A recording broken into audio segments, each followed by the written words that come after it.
फिर बाद में हुकम सिंह थे ठाकुर, वो भी आ गए, वो चुनाव पे बैठ गए। उन्होंने बोला कि ये जो सामान पड़ा है ये भी इनका कब्जा हटा दो और ज़्यादा करे तो इनको मार दो। वीडियो है उसमें वो बोल रहा है। तो उनका मेरे मम्मी का सर फाड़ दिया, बहन की टांगें तोड़ दी। तो फिर उस दिन मैं सुबह से यहाँ आके बैठ गया था और यहाँ से फिर मैंने जो भी है उनका, और ये फिर उस बाद में हमें ये घटना होने के बाद में हम आज देख लो पूरा मेरा घर खाली पड़ा हुआ है। लेकिन ये घर जो है उनको छोड़ के जाना पड़ा। असलियत में आपके कहने से मेरे कहने से नहीं होता है कि ज़मीन क्यों किसकी, तो कोर्ट तय करेगा। देखिए, ये जो अशोक अपनी कहानी बता रहे हैं उसमें जो समझ में आपको आएगा वो यही आएगा कि ये एक आदमी का मुख्य तौर पर काम है, लेकिन उसके साथ में पूरा गिरोह है, पूरे ग्रुप्स हैं जो उसको लगातार समर्थन दे रहे हैं कि ये ज़मीन के टुकड़े सिर्फ अकेले एक ऐसा केस नहीं है जिस पर कब्जा हुआ होगा, जिसको छीन लेने की कोशिश होगी, बल्कि एक बड़ी संपदा इस देश में दलित बहुजनों के हिस्से की जो ज़मीनें हैं उनको छीन लिया गया होगा। वक्त था कि जब दलितों को बस्तियों से बाहर बसने के लिए मजबूर किया जाता था कि वो गांव से बाहर रहें और एक तरफ पड़े रहें। लेकिन अब चूंकि सड़कों के किनारे ज़मीन का रेट बढ़ गया है तो ये छीनने की, कब्जे करने की कोशिशें जो हैं, पाबंदी लगा दी उनके ऊपर, मतलब साथ दिया उनके ऊपर, पाबंदी लगा दी इस प्रकार से। वो आम भाषा में हुक्का पानी बंद करना जिसको बोलते हैं वो कर। बिल्कुल बिल्कुल बिल्कुल।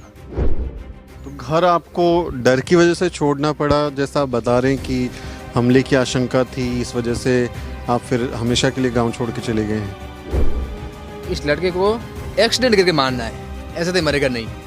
इसको बाई कार, बाई ट्रक, ये जैसे भी निकले उनको मारना है। 29 मई 2023 ये बीते दिन की एक घटना है जहां जोधपुर में पानी की टंकी पर एक दलित परिवार चढ़ गया और उन्होंने कहा कि हम जान दे देंगे क्योंकि हमें न्याय नहीं मिल रहा। ये मामला राजस्थान के पाली ज़िले के सिराना गांव का है।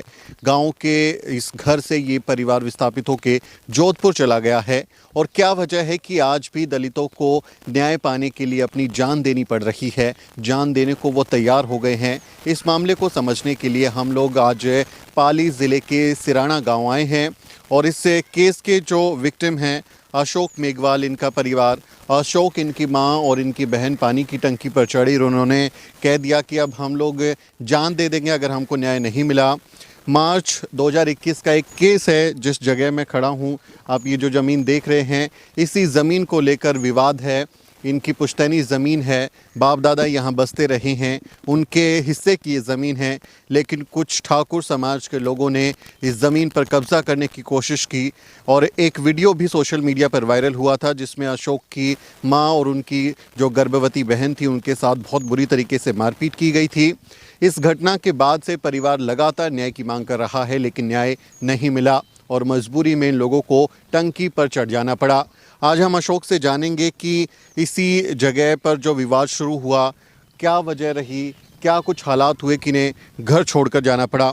अशोक, जहां हम लोग खड़े हैं, सबसे पहले तो आप आए हैं मेरे साथ, आप जोधपुर से आए हैं, अपने घर आए हैं, तो घर छूट गया आपका, तो मुझे लगता है थोड़ा इमोशनल मूवमेंट भी होगा क्योंकि आप यहाँ पे आए हैं, फिर से वो चीज़ें याद आ रही होंगी आपको।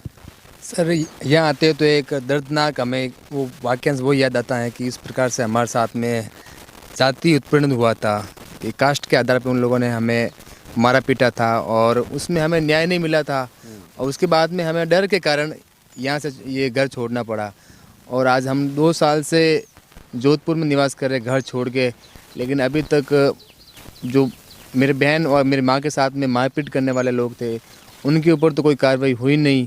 आधे आरोपी थे उनको अरेस्ट किया, जो मुख्य आरोपी थे उनको अरेस्ट किया नहीं और उल्टा इस केस में हमें यहाँ से पलायन करना पड़ा। जो मेरे केस के जो गवाह हैं और मेरे परिवार है उनको पुलिस ने आरोपी बना दिया।